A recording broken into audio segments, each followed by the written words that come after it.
I'm going to tell you something that will challenge everything you think you know about faith, about the universe, and about what happens when we die. Something that's been classified at the highest levels of the United States military for over 70 years. Something I've carried alone for the last 15 years of my career.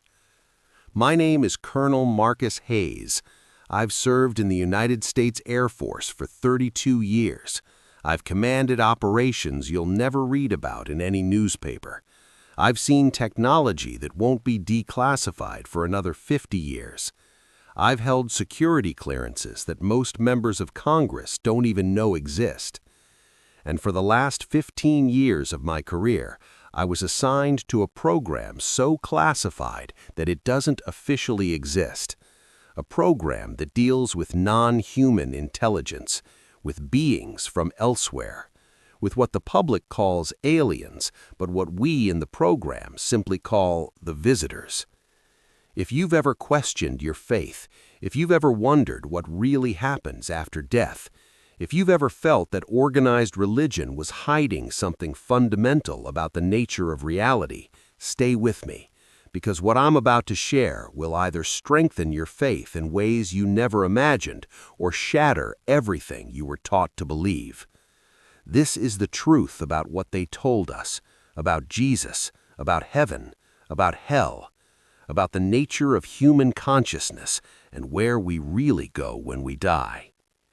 I was raised Baptist in a small town in Georgia, church every Sunday without fail, youth group on Wednesdays, Bible study on Thursday nights. I knew Scripture forward and backward. I believed with the certainty that only a child can have that Jesus Christ died for our sins, that heaven awaited the faithful, and that hell was the eternal punishment for those who rejected God. That faith carried me through my military career, through 2 tours in Iraq, through Afghanistan, through missions I still can't discuss. When I saw things that would break most people, when I had to make decisions that haunt me to this day, I held on to that faith. I believed that God had a plan, that there was meaning to the suffering, that justice and mercy waited on the other side. Then I was assigned to the program, and everything changed. It started with a briefing in 2008. I'd just been promoted to colonel. I was called to a facility that doesn't appear on any map, deep underground in Nevada. Not Area 51, somewhere else, somewhere that makes Area 51 look like a tourist attraction. I was told I'd been selected for a special assignment based on my psychological profile, my security record, and my ability to handle information that challenges conventional understanding. They asked me one question before proceeding. How strong is your faith? I told them it was unshakable. The officer giving the briefing, a 3-star general I'd never seen before and never saw again, looked at me with something like pity. "We'll see," he said. "We'll see." They showed me the first recovered craft, not from Roswell, that was small. This was from an incident in 1947 that never made the papers. A massive triangular craft that crashed in the desert and was recovered before anyone could see it. Technology so advanced it took us decades just to understand what we were looking at. But the craft wasn't the revelation that changed everything. It was the survivors. Yes, survivors. 3 beings that lived through the crash. Beings that have been held in secure facilities, studied, communicated with for over 70 years.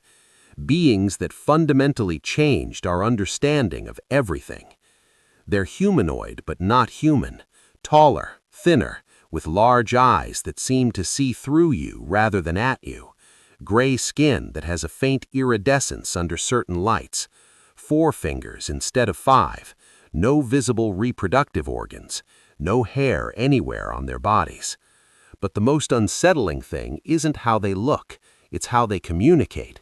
They don't speak, not with mouths or sounds. They communicate directly with consciousness, thought to thought, mind to mind. And when they do, you can't lie to them, and they can't lie to you. You simply know with absolute certainty whether what they're conveying is true. Over the decades of captivity, they've shared information with selected military and scientific personnel. Information about propulsion systems, about energy generation, about the nature of space and time. Information that's slowly been leaked into human technology, disguised as our own innovations. But they refused to share certain things. They wouldn't tell us where exactly they came from. They wouldn't tell us how many of their kind had visited Earth. They wouldn't tell us what their ultimate purpose was. Until 2009.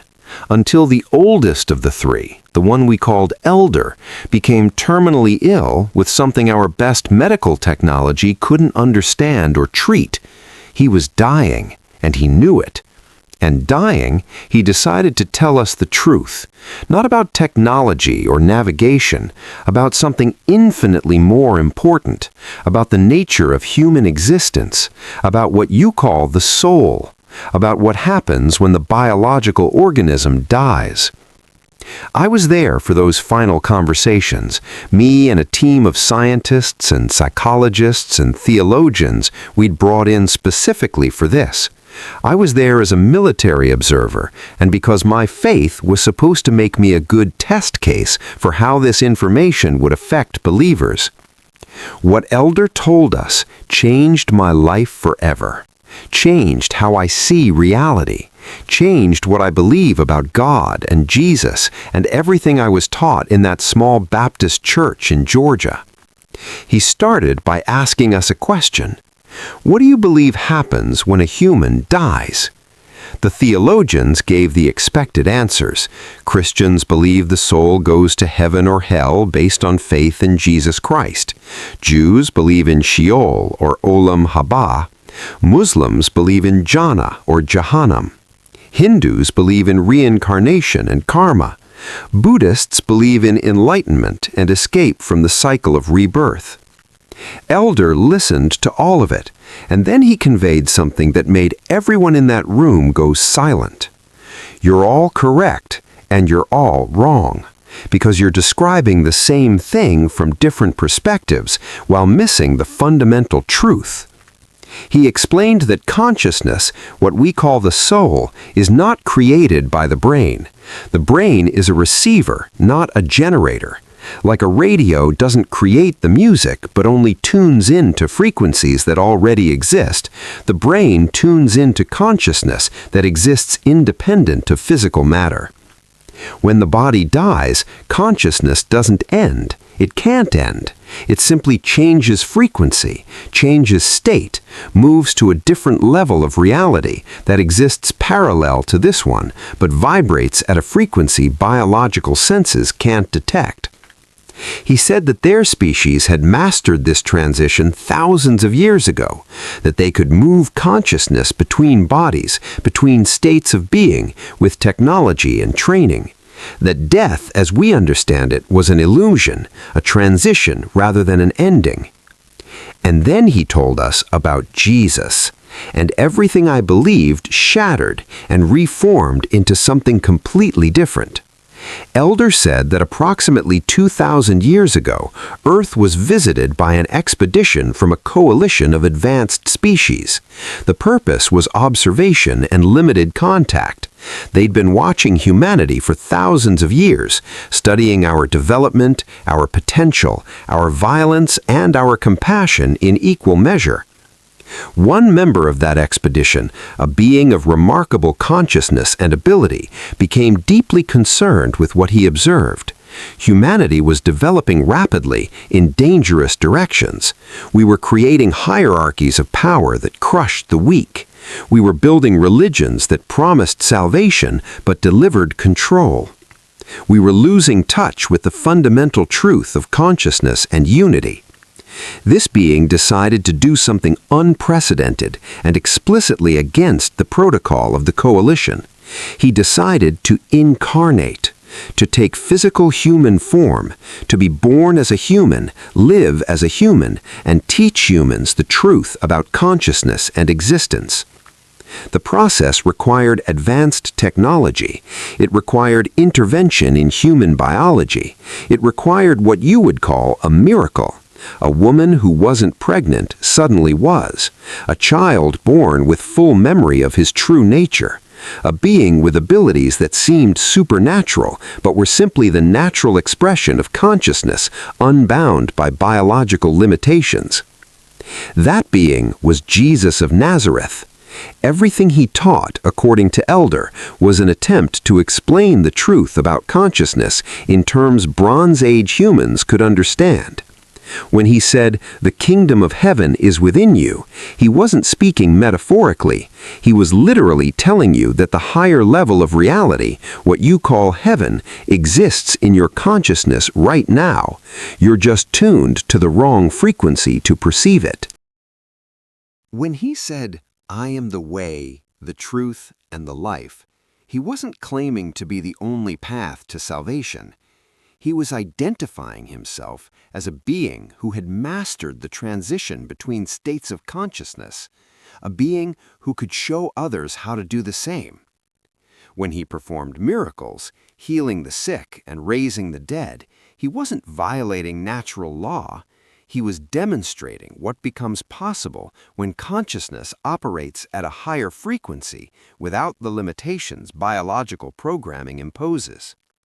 And when he died and resurrected, he was demonstrating the truth he'd been teaching all along, that death is an illusion, that consciousness continues, that the body is temporary, but the true self is eternal.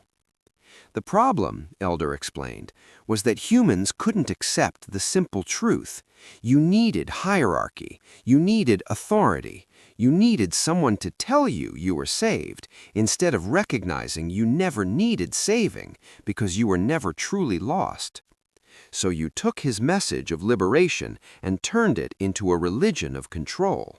You took his demonstration that all consciousness is connected and made him uniquely divine so you could create a priesthood to mediate between humans and God. You took his teaching that heaven is a state of consciousness and turned it into a place you go only after death and only if you believe the right things. You created hell not because Jesus taught it, but because religious authorities needed fear to maintain power. You created damnation not because God requires it, but because humans needed a weapon to threaten those who questioned authority. I'm sitting in that briefing room, listening to this, and I can feel my entire worldview cracking. I want to call it lies. I want to walk out, but I can't, because when Elder communicates, you know with absolute certainty he's telling the truth as he understands it. One of the theologians, a Catholic priest we'd brought in, asks the obvious question. If Jesus was an alien, what about God? What about the divine? Was that all a lie? Elder's response is something I think about every single day. God, as you conceive it, is too small. You imagine a being like yourselves, but infinite, a king in the sky who loves and judges and intervenes in human affairs. But consciousness at the highest level isn't a being, it's being itself, the source of all existence, the field from which all reality emerges. Jesus and others like him across your history tried to teach you that you are part of that source, that separation is illusion, that when you harm another, you harm yourself, because at the deepest level there is no other. There is only consciousness experiencing itself from infinite perspectives. Heaven isn't a place you go to be rewarded. It's a frequency of consciousness characterized by unity, love, and understanding of your true nature. Hell isn't a place of punishment. It's a frequency of consciousness characterized by separation, fear, and forgetfulness of your true nature. When you die, you don't go to one or the other based on what you believed. You transition to the frequency that matches your consciousness at the time of death. If you've lived in love, compassion, and recognition of unity, you transition to what you call heaven because that's already the frequency you're operating at. If you've lived in hatred, fear, and belief in separation, you transition to what you call hell because that's your frequency. But nothing is permanent except consciousness itself. You're not stuck in hell forever. Eventually, through countless experiences across countless lifetimes in countless forms, all consciousness returns to recognition of its true nature, returns to unity, returns to what you call God. Jesus came to teach you this, to show you that you don't need to wait for death. You can shift frequency now. You can experience heaven now by transforming your consciousness, by loving others as yourself, because they literally are yourself, viewed from a different angle. The room is completely silent when Elder finishes. The priest is crying quietly. One of the scientists has his head in his hands. I'm staring at the wall, trying to process what I've just heard. I ask the question everyone is thinking. If this is true, why didn't Jesus just tell us plainly? Why the parables and metaphors? He tried, but human consciousness 2,000 years ago wasn't ready for the full truth. Even now, most of you aren't ready. You prefer comfortable lies to uncomfortable truths.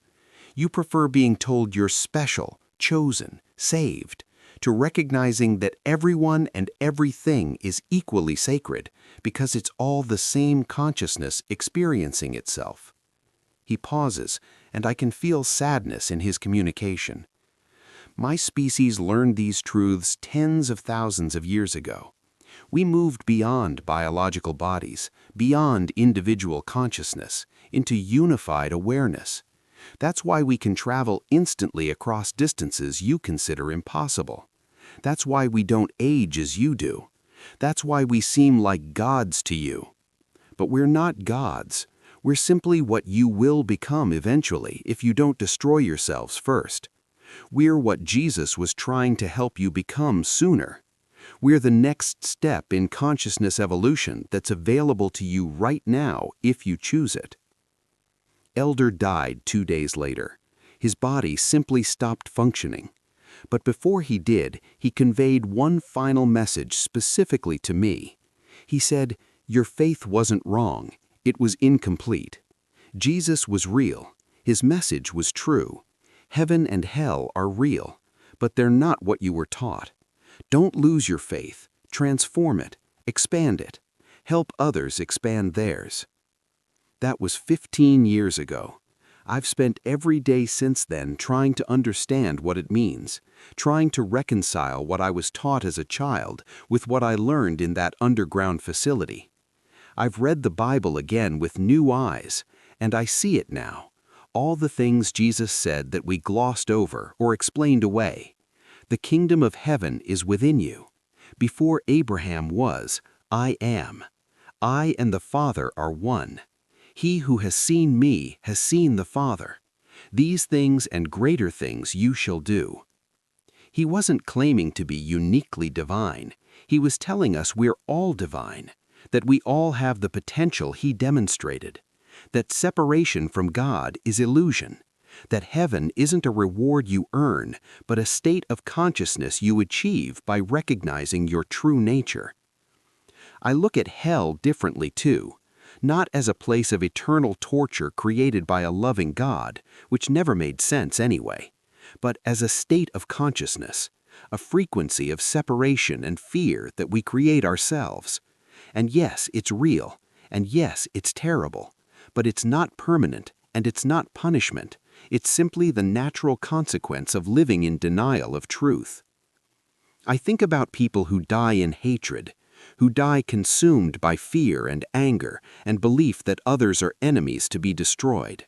According to what Elder explained, their consciousness transitions to a frequency that matches that state. They experience what we call hell, not because God sends them there, but because that's where their consciousness is tuned. But even from there, growth is possible. Learning is possible. Eventually, across time that may feel like eternity, all consciousness evolves toward recognition of unity, toward love, toward what we call heaven. Reincarnation makes sense now too, not as punishment or reward, but as a classroom. Consciousness taking physical form again and again to learn lessons, to grow, to evolve toward higher frequencies. Some traditions got this right. Others focused only on the single lifetime and missed the bigger picture. The military doesn't know what to do with this information. It's been classified above top secret for 70 years because no one can agree on how to release it without causing complete societal upheaval. How do you tell billions of religious people that their fundamental beliefs are both true and completely misunderstood? How do you explain Jesus was real, but also not human? That heaven and hell exist, but not as places? There are debates constantly. Some argue we need to release everything gradually. Others argue it should never be released because humanity isn't ready and it would cause wars, societal collapse, mass panic. I've been retired from active duty for 3 years. I signed non-disclosure agreements that threaten me with life imprisonment if I reveal what I learned. But I'm 61 years old now. I've got terminal cancer. 6 months maybe, according to the doctors. And I decided that taking this truth to my grave serves no one, that people deserve to know, that faith built on incomplete information isn't real faith, that truth, however uncomfortable, is better than comfortable lies. So I'm violating every agreement I signed. I'm risking everything to tell you this, not because I want to destroy your faith, but because I want to help you expand it into something bigger and more true. If you're Christian, you don't need to abandon Jesus. You need to understand him more fully. He was who he claimed to be, the way, the truth, and the life, a being of pure consciousness showing you your own potential, teaching you that heaven isn't something you go to after death if you believe correctly. It's something you experience now by transforming your consciousness. If you're atheist, you're not wrong that organized religion has been used for control, but you're missing that consciousness is real, survival after death is real, and there's a larger reality beyond material existence. Science and spirituality aren't opposites. They're different languages describing the same truth. If you're of another faith, look at your traditions with new eyes. The truth is in all of them, expressed in different cultural languages. Enlightenment, salvation, liberation, union with the divine. Different words for the same thing. Consciousness recognizing its true nature. Frequency shifting from separation to unity. Elder said something else I haven't shared yet. He said we're not alone in the universe, that there are thousands of civilizations at various stages of development, that Earth is being watched by many species, some benevolent and some neutral, and some that view us as resources or dangers. He said humanity is at a critical point. We're developing technology rapidly, but our consciousness isn't evolving at the same pace. We have nuclear weapons, but the emotional maturity of children. We have global communication, but increasing division and hatred. The coalition that sent Jesus 2,000 years ago is watching to see if we'll make the leap, if we'll evolve our consciousness to match our technology, if we'll recognize the unity that he tried to teach, or if we'll destroy ourselves like countless other species have done at this same critical transition point. They can't intervene directly. That's against their fundamental rules. Consciousness must be allowed to evolve freely, or it doesn't truly evolve. But they sent teachers throughout history. Jesus was one. Buddha was visited by them. Muhammad had encounters. Indigenous shamans across cultures have been contacted, all given the same basic message in different cultural packaging. Consciousness is primary. Separation is illusion. Love is recognition of unity. Heaven and hell are states of consciousness, not places. You create your reality through the frequency of your consciousness. Death is transition, not ending. You are all connected. You are all divine. You are all eternal. Some received the message more clearly than others. Some preserved it better than others. But it's the same message. And it's the message humanity desperately needs to hear now before we destroy ourselves. I don't expect everyone to believe this. I wouldn't have believed it myself if someone told me this story before I lived it. But I'm putting it out there because I believe some people are ready to hear it. Some people have always felt that organized religion was missing something, that the God of love and the God of eternal torture didn't match, that Jesus' message of unity got twisted into messages of division. If that's you, consider what I've shared, not as absolute truth, but as a perspective that might help you see your faith traditions in a new way, as coded attempts to explain consciousness truths that are difficult to put into words. I still pray, but not to a God outside myself, to the source of consciousness that's in me and in everything.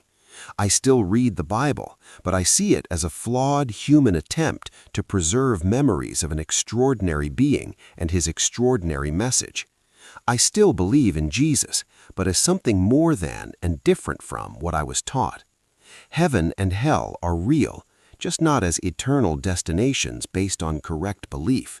They're frequencies of consciousness based on how you live, how you love, how you recognize or deny your unity with all existence. When I die in a few months, I believe my consciousness will continue, will transition. Where it goes depends on the frequency I've cultivated in this life. I've tried to live in love and compassion and recognition of unity, so I hope I transition to what we call heaven. But I don't fear hell, even if that's where I go, because I know it's not eternal. It's just another classroom, another opportunity for growth. And someday, whether it's one lifetime or 1,000 from now, I'll evolve to the point where I don't need physical form anymore, where I join the unified consciousness that elder species achieved, where I become what Jesus tried to show us we all can be. That's the truth about what captured aliens revealed about Jesus, about heaven and hell, about the nature of existence. You don't have to believe it, but consider it, sit with it, see if it resonates with something deep inside that always knew there was more to the story.